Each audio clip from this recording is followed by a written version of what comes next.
Okay, next one is monitoring and analytics. So in this module, you will learn how to view and monitor AWS environment in terms of EC2, database, resources, and S3. You can also configure and watch or how to monitor using CloudWatch and how to check the log using Cloudtrail. Plus, benefits, we're going to describe ano ba yung benefits ng trusted advisor. So first of all, what is CloudWatch? CloudWatch is a web service that enables you to monitor and manage various metrics and configure alarms action based on data from those metrics. Let's say, yung instance mo is reaching 90%. No, paano ka mag-a-alarm? Okay? Na CPU utilization, very overperformance na. No? CloudWatch uses metrics to represent the data points for your resources. AWS services send metrics to CloudWatch. CloudWatch then uses metrics to create graph. Automatic na to and free na to when the moment you create instances. Okay, so with CloudWatch alarm, you can also customize your own alarm. No? In this scenario, you could create an alarm that auto stop Amazon EC2 when CPU reached 99%. Okay. Sa CloudWatch, meron siyang dashboard. So if you're using database, you can see Amazon RDS has been used 1.8%. Then yung storage mo is 20 gig. And write IOPS 0.41. No, bagal. And read IOPS. So punta tayo sa database. So you can see yung CloudWatch. So ito yung database natin. Asan yung CloudWatch? Nandito yung CloudWatch niya. Monitoring. Ito yung CloudWatch. Ayan ang CloudWatch. Okay. Okay, so CPU utilization, 0. Kasi hindi naman natin ginagamit. TV connection, sino connected? O may isang user. Ako yan. Ito yan. Connected ako. Okay. Exit na nga ako. Exit tayo. Okay. Lumabas ako. Tingnan ko kung madedetect ka agad yan. Kasi may one connection. Eh. So, I log out. Nag-refresh. Hindi pa na-refresh. Actually, every 5 minutes pala yan. Free storage, 20 gig. Actually, it's below 20 siya. Free memory, 450. RAT IOPS, wala. Wala naman kasi nangyayari. Okay. So that's how you monitor. Okay. How about instance? So sa instance naman, EC2, yung Linux natin, how do you monitor using CloudWatch? So go to monitoring. Kasi monitoring. Monitoring. Dito yung CloudWatch niyan. Yan ang CloudWatch. Okay. So you can see CPU utilization, 3.7%. Baba, walang gumagamit eh. Walang failed. Network, 1.9 megabyte or megabyte. Okay. Out, mabilis siya. This read, 0. Wala naman ina-access. No? CPU credit, 0.15. Remember, meron akong 6 credits, di ba? So may balance pa akong 59.3. Oh, di ba? Kitang-kita sa CloudWatch. So that's the CloudWatch. Okay, so for daily, let's say gusto mo daily, ito naman. Yan. Daily yan. Okay. Okay, so yan. So napakasimple lang no, ng CloudWatch.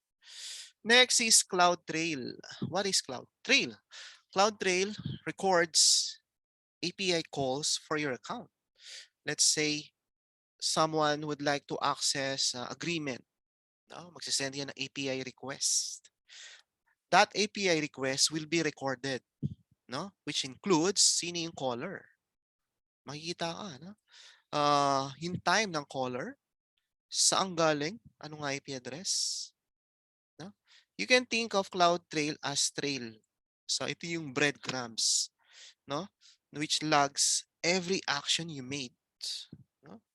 And you can recall, let's say someone deleted 10,000 records. Mahuhuli yan dito sa Cloudtrail. Sir, meron ng CloudWatch. Ba't meron pang Cloudtrail? Ang CloudWatch kasi more on, parang CCTV, nanonood ka lang. Pero hindi na nagre-record ng logs. Di ba CCTV ba? Camera lang eh. No? Minsan hindi nare-record eh. Ito naman, recorded yung logs mo. Okay?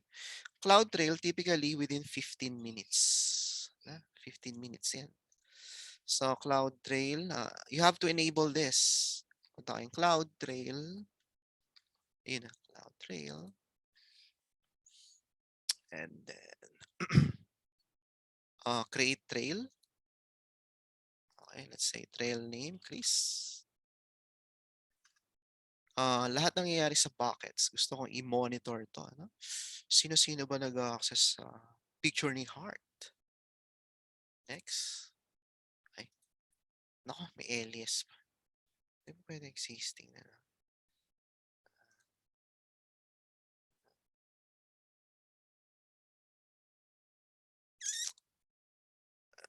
Lagi kasi suot eh.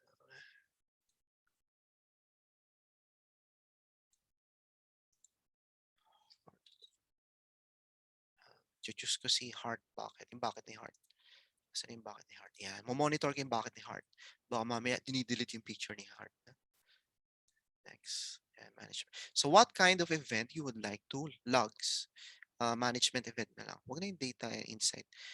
And API activity, read write. No? So, sino nag-dump? Sino nag-read?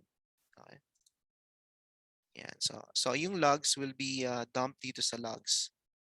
And then SNS, notification. If you would like to enable SNS, you can do so, pero you have to put your email address.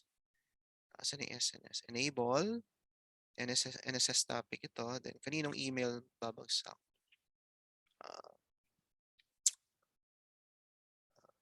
Yan, sige. So, default. Sinong email to? Hindi natin ma-access. Okay. So, yan. Create trail. Okay. So, started logging. Started logging. So, saan idadump yung log? Sa S3. Bakit? Punta kay S3. S3. To check out yung audit trail sa bucket ni Heart. So, dapat magkaroon ng folder. Ayun. Nag-log na siya. AWS log. Cloudtrail. Yung Cloudtrail. So, pupuntahan mo siya. Yun yung account number. Ito naman yung Cloudtrail. Wala pang laman. Wala pa naman nangyayari. Digest, wala pa. Okay, so access ko si Heart. Bucket ni Heart. Yan. Nag-reload ako. Okay. Isa pa, access natin. Nag-read ako. Ayan, one event na yan. Triggered na yan. Triggered. Dapat meron ng laman ito. Refresh. May nangyayari ba?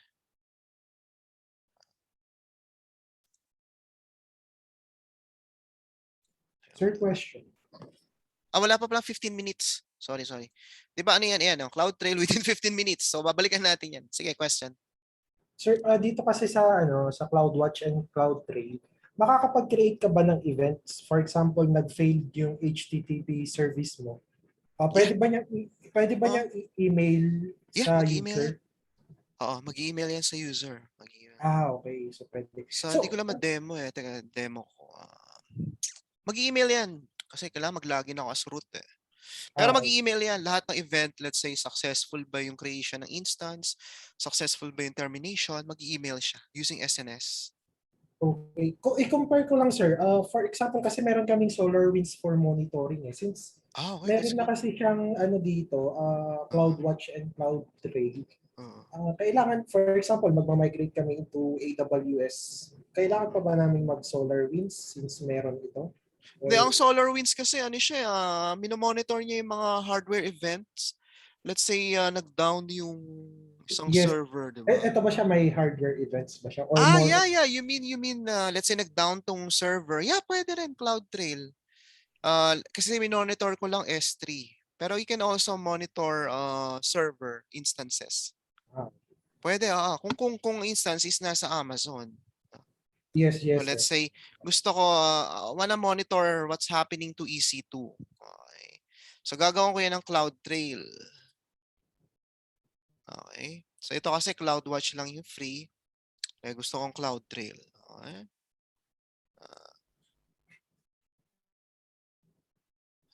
Detailed mo. Iba yan. Hanapin mo na yung Cloudtrail dito. Hindi makita. Punta tayo sa main Cloudtrail. Ginawa namin yun last solution architect lesson. Kasi doon mas complete mag-hands-on ka. So dito, create trail. Okay, monitor server. Okay, so next server. Okay. Data events.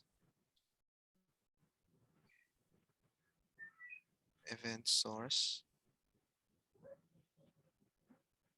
Okay, dito kasi pinapakita lambda, DynamoDB. Pero kung gusto mo 'yon, dapat dito sa main instance. Yung nag-create ako kanina, if you remember, nagtatanong if you want Cloudtrail. Kay-create ka. Tingnan ko lang kasi gagawa ko ngayon. Kasi wala dun wala dun sa ginagawa ko So T2 micro.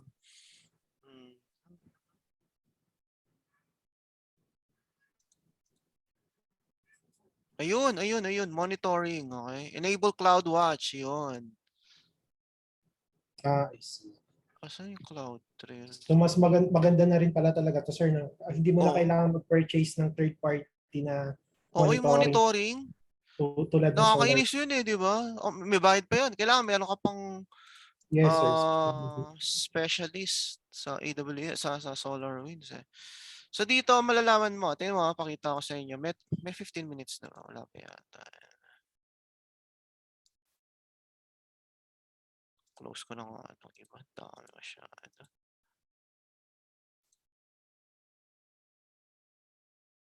Luma ito. Ito yung bago.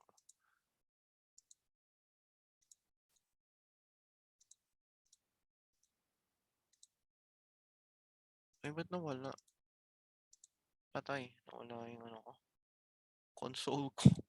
So, dahil login muna uli ako sa console. Ayun. So, andito dapat yon yung Cloudtrail sa S3. Bakit may hard logs? Wala pa kasing 15 minutes na. So, antayin natin yan. So, nandun yan kung na-shutdown yung mga VM and so on. Example, suppose that coffee shop owners browsing through identity and access sa IM. Then they discover a new IM user was created. Pero they don't know who nag-create and when. No? Sa Cloudtrail kita yan, huli. Okay. So ano natatrack ng Cloudtrail? What happened? Who made the request? When? Pati time, malalaman. Let's say, when did the server experience blue screen of death? Malalaman mo yan. Malalaman mo. No? How was the request made? No? Through console ba o programmatic? Okay. Meron din may insight. If you saw kanina, may tick box insight that which allow an additional feature. Itong insight na to, it will detect unusual API. Okay?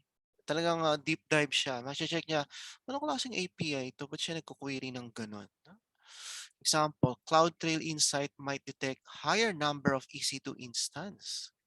Okay, so 90% lahat, 90%. So merong activity launch in the account. You can view, then review full event to determine which action you need to take. Sabihin natin na yung auto-scaling group mo pala, misconfigured. Maximum scale out, 100. Naubos lahat ng load mo. So misconfigured. Okay, knowledge check. Which task can you perform using Trail? Monitor? Yeah. Tama ba? Monitor? Okay naman sumagot. Ano sagot dito?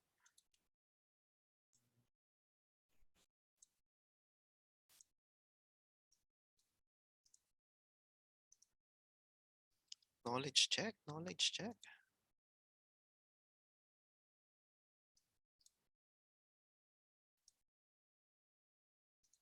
Anybody?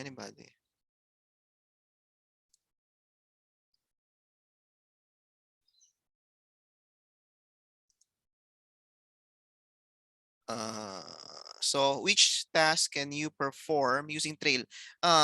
Backtrack kayo dito. Ayan.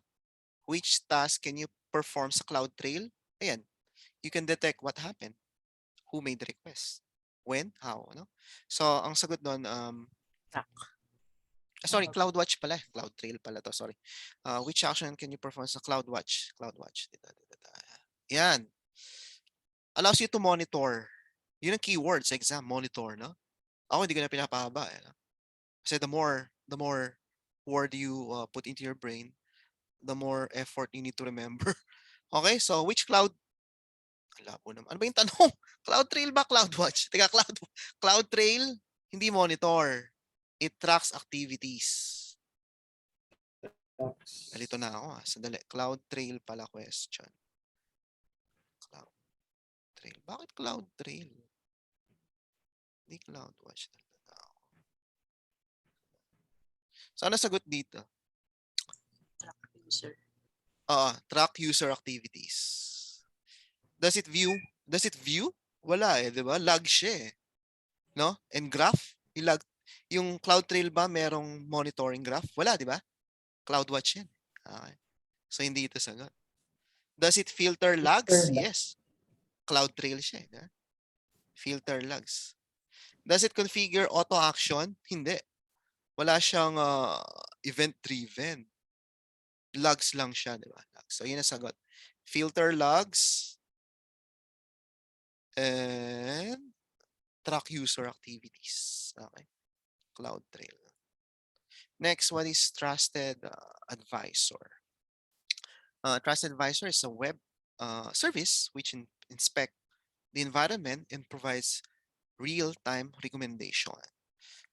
Trusted advisor compares finding from best practice in 5 categories. No?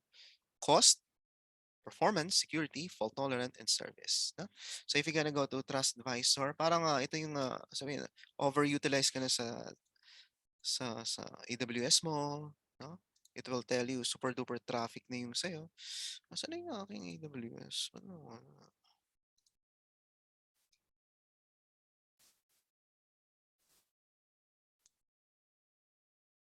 Try na close.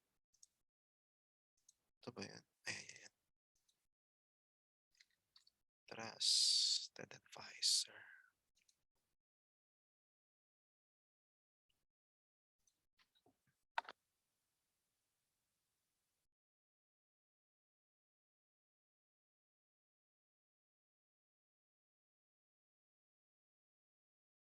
Yan. So as of now, the trusted advisor is saying no recommendation. No? So meaning, okay yung ating AWS service. You don't need to investigate. Meaning, hindi down yung server natin or walang performance issue. Okay? So yan yung basic ng dashboard. Okay? Napakasimple lang. So dito, you can see yung cost. No? So kung umaabot ng $7,000, meron na siyang warning. No? So magkakaroon siya ng suggestion. No? Yung performance, merong warning. No? You can optimize pa. Yung security mo, siguro hindi ka gumagamit ng 2FA, two-factor authentication. And then yung mga server instances mo, walang fault tolerant. No? Or may warning. Eh. Service limit, na-reach mo na yung limit. No? One lang. Pero so far, so good. Okay? So trusted advisor is just a dashboard. No? Okay, which action can you perform using CloudWatch? CloudWatch, monitor. Yun ang sagot, di ba? Kasi dito sa CloudWatch natin, you can just see, no? Walang logs. Monitoring lang talaga to. Which is kind of mahirap. Paano malaman kung nag-down, di ba? So you need to set an event alerting. Yan ang CloudWatch. Monitoring siya. Okay, paano kung yung CPU tumaas na tapos nasa CR ka? Di ba? So talagang panonoorin mo. Parang CCTV. Okay? Which service enables you to review the security? Di ba? Then na-store sa S3 buckets. Anybody? Na-store sa S3 buckets. Cloudtrail. Okay? So, puntahan natin S3 buckets natin. Tingnan natin. Ano yung nasa S3 natin? Di ba nag-configure tayo ng Cloudtrail? Ayan o. Nasa S3 bucket. Ayan na. Yan. Tingnan natin. May laman na ba? Oh, yun. Ang dami. Grabe. Ang dami na. Okay. This will be blank kasi sa US East 2 lang ako gumawa. So open. Minomonitor niya globally, the whole world. No? Ayan, 2021, which is this year, October 3. Alam niya, date eh. Oh. Ito yung ginawa. Kita mo, 15 kilobyte. Ang laki. Then naka-zip siya. So pag dinownload mo, hindi mo maintindihan. Kailangan mo internet kasi naka-JSON yan. Eh. Naka-JSON to. So if you want to open, click mo lang itong URL. Yun, yan siya. Wala kang access. Siyempre, you have to put access na. Pero pwede mo i-download yan if you want to interpret. Saan yan? You can download this gunzip. No? So, paano i-download to?